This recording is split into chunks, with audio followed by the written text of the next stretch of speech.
একটা কথা, যদিও কংগ্রেসের প্রার্থী দেওয়া হয়নি 46 সুরমা বিধানসভা কেন্দ্রেতে, তো আপনি অন্যান্য পার্টিতে না গিয়ে ত্রিপুরা মথায় এলেন কেন? বিজেপি আছে, সিপিআইএম আছে, তৃণমূল আছে, ওই পার্টিতে তো আপনি যেতে পারতেন, কেন ত্রিপুরা মথাতে যোগদান করলেন?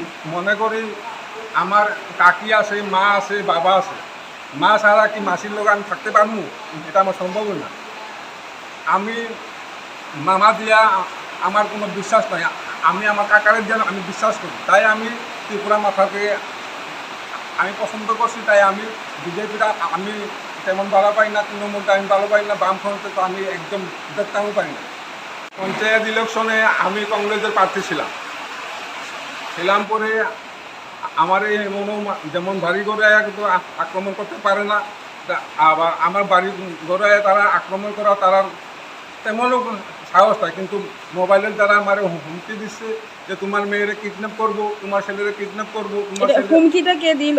নাম জানা আছে এখন? না, নাম তো এটা ম্যাডাম কার মোবাইল দিয়া, এখন আপনার মোবাইল দিয়া ফোন করছে, নাম্বারটা তো আমাদের জানা নেই, বা জিজ্ঞেস করলে তুমি কে কইলে তারা নাম কই না। বিজেপিরাই তো হুমকি দিচ্ছে হবে, এটা বিজেপি ছাড়া কে করবে? বামফ্রন্টের তো প্রার্থী ছিল না এই সময়। কংগ্রেস এবং বিজেপির মধ্যে লড়াইটা ছিল গত পঞ্চায়েতের লড়াইটা। নাম প্রেমতো সিনহা, আমি কংগ্রেস মাইন্ডের লোক। আমি মানে যেদিন থেকে আমি 18 বছর যখন হচ্ছে আমি কংগ্রেসের ভোট দিয়ে আসি। এইবার আমরার এই 46 নং সুরমা কেন্দ্রে আমরার কংগ্রেস প্রার্থী নাই, তাই আমি ত্রিপুরা মাথায় আমি এইবার মানে মন দিয়ে কাজ করতে আসি, এবং বা আমরা 6 নং ওয়ার্ডের মানুষরা আমি ঘরে ঘরে যাই, আমি বুঝাই। এবার আনারস মার্কাতে ভোট দিয়ে আমরা বিপুল ভোটে জয়যুক্ত করার আহ্বান করছি সবের ঘরে ঘরে।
আচ্ছা স্যার, আজকে এখানে মোট কত পরিবারের কত ভোটার যোগদান করেছেন?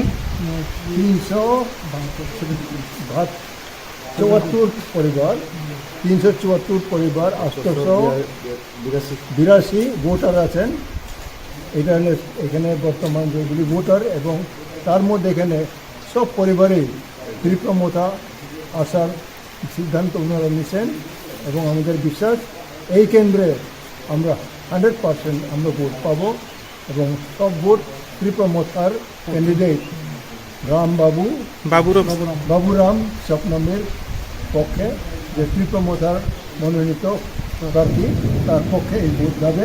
আমাদের বিশ্বাস, তার জন্য সবাইকে আমি হাত উঠাইয়া আমার নমস্কার এবং ভালোবাসা আমি জানাইছি। স্যার, এটা কোন জায়গা? 11 নম্বর বুথ সেন্টার। আচ্ছা, আপনার নামটা কি? আমার নাম সাব্বির আলম খান।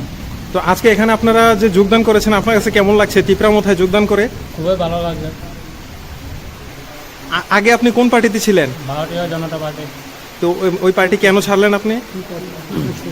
আগে ছিল প্রথমে ইলেকশনের আগে হয়তো সবকা সাথ সবকা বিকাশ, এখন হয়তো নেতার বিকাশ আর প্রজার বিনাশ, এই কারণেই তো বাধ্যতামূলক ছাড়তে লাগবে। এটা মেঠিনিয়া 11 নম্বর বুথ সেন্টার।